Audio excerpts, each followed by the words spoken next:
agora a gente fala sobre o tema da semana, corpo e mente. Falar de corpo, a gente tem que falar, claro, de cirurgias plásticas que auxiliam aí na busca do corpo ideal. Não vou nem falar corpo perfeito, né, doutor Josinaldo, seja muito bem-vindo, tudo bom? Tudo bem, obrigado. Essa coisa de corpo perfeito a gente deixa de lado. Na verdade, é o corpo ideal, o corpo que vai deixar a pessoa com autoestima melhor. Qual que é a vantagem principal de uma cirurgia plástica, na sua opinião? É justamente isso. A busca não é por um corpo perfeito. É por uma imagem, a pessoa se aceite. E isso causa uma melhora na autoestima, ela fica mais autoconfiante. Esse é o objetivo da cirurgia plástica, né? Não é, como a gente falou agora, buscar uma imagem pré-concebida, uma imagem ideal. Até porque isso não existe, as pessoas não têm corpo perfeito, nem mesmo as mulheres que a gente vê em revistas ou pessoas famosas. Isso não existe, então o objetivo é justamente só melhorar a qualidade de vida e a autoestima. Sim, existe muita ilusão, né, quando o assunto é cirurgia plástica. E aí eu quero perguntar para ti, se já aconteceu no seu consultório de você negar um procedimento, né, daquelas mulheres ou até homens. Ah, doutor Josinaldo, eu gosto desse nariz aqui, eu queria ter o nariz de fulana. Já aconteceu do senhor negar?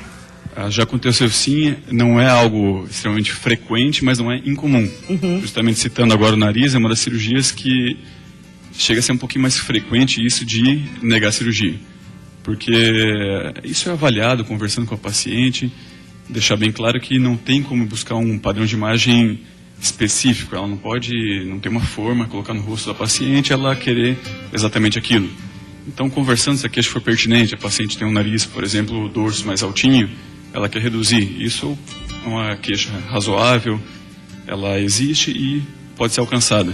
Mas se ela não tiver uma expectativa realista sobre o que pode ser alcançado, é melhor não operá-la, que aquilo não vai deixá-la satisfeita. Nós estamos entrando numa questão que é o bom senso, né? Eu acho que o bom senso regula toda essa área de cirurgia plástica. Isso, justamente. Isso é o papel até do cirurgião plástico, poder informar a paciente, ser um parceiro dela nessa questão de saber o procedimento ideal para ela e se é mesmo indicado ou não. Até como a gente estava conversei antes, por exemplo, Michael Jackson é um exemplo clássico disso. Ele achava o nariz dele lindo, deveria ter alguém que deve ter tido, as pessoas que negassem aquele procedimento. Não estava adequado, acabou deformando o nariz dele e por uma distorção de imagem que ele tinha. Agora, doutor Josinaldo, vamos falar um pouquinho dos excessos. O Brasil é o segundo país no mundo em número de realizações de cirurgias plásticas. Você concorda que muitas vezes existe excesso por parte das pessoas na busca por esse corpo ideal? Pode ocorrer sim. Então, isso é o papel importante do cirurgião plástico e evitar esse excesso e poder instruir as pacientes. Não existe essa questão de uma paciente, às vezes, ser viciada em cirurgia plástica, óbvio que isso pode ocorrer, pessoas com algum distúrbio de autoimagem. Aí é distúrbio psicológico mesmo, né? Isso, correto. Mas uma mulher, por exemplo, que engravidou e tem no abdômen, houve distensão, ela precisou fazer uma abdominoplastia, e o seio dela também caiu, é bem razoável que ela também queira operar os seios, isso é normal. Claro, para se sentir bem, né? Eu acho que o bom senso é se sentir bem, é estar com a autoestima em dia. Quais as cirurgias mais realizadas atualmente? As cirurgias mais realizadas são as cirurgias que envolvem as mamas, a prótese de mama é uma das mais realizadas, e do corpo a lipoaspiração. Então, as cirurgias tanto aqui quanto nos Estados Unidos, que é o primeiro país em cirurgias plásticas, já alternou, o Brasil já foi também o país que mais realizou cirurgias plásticas, e depois vinha outras cirurgias, que seriam o levantamento dos seios, abdominoplastia, essas outras cirurgias também são bastante comuns. Fazer duas cirurgias ao mesmo tempo, é legal a gente atualizar isso, geralmente, já se fazia, né? Geralmente a pessoa vai colocar uma prótese e já aproveita para fazer uma lipoaspiração abdominal. Isso ainda é feito? Isso é avaliado.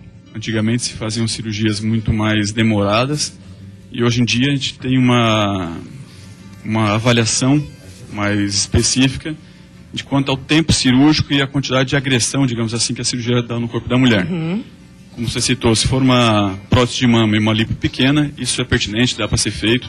Se o tempo cirúrgico, por exemplo, não ultrapassar 5, 6 horas de cirurgia. Tá. Já uma cirurgia muito grande, não é muito adequado se a paciente aumentar o risco dela de ter complicações. Então, muitas vezes a gente nega as cirurgias, a associação das cirurgias, se isso for trazer algum prejuízo ou aumento do risco cirúrgico. Mais uma vez, caímos no bom senso e nos critérios que são super importantes, né? Eu quero agradecer muito a sua presença, Dr. Josinaldo Martins. Um prazer tê-lo aqui. Até a próxima. Obrigado. Até mais. Gente, nessa questão